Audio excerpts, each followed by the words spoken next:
Doctor Gauri गर्जा आत्महत्या प्रकरणी SIT समिती गठीत केलेली आहे। पोलीस उपायुक्त रागसुधा आर यांच्या अध्यक्षतेखाली एसआयटी स्थापन केली आहे। 7 अधिकाऱ्यांची एसआयटी समिती आहे।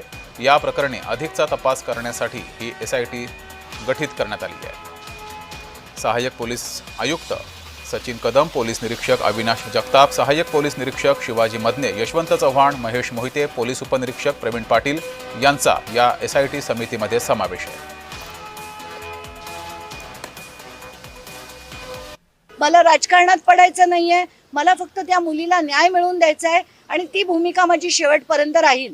तर आत्ताच्या घटनेला मला जे दिसतंय की याच्यात नीट तपास होत नाहीये। तर आता आम्हाला मुख्यमंत्र्यांकडून सांगितलं गेलंय की एक महिला IPS सिनियर मोस्ट अधिकाऱ्यांना फुल पॉवर्स देऊन त्याची चौकशी ते 3 नावं शेअर करणार आहेत आणि ते नीलमताई मी यांच्याशी बोलून मग ती नावं कन्फर्म करणार आहे।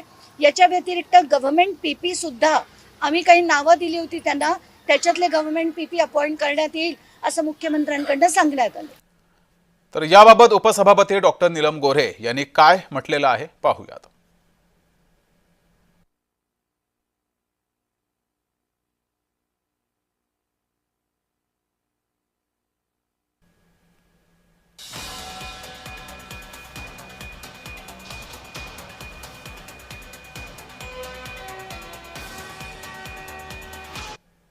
आरोपीशी संबंधित असणारे अनेक दलाल हे आम्ही काय माहिती घेतली याच्याच मागे टेहाळणी करत असतात आणि त्यामुळे आम्ही काय बोललो हे तपशीलवार सांगणं मला योग्य वाटत नाहीये।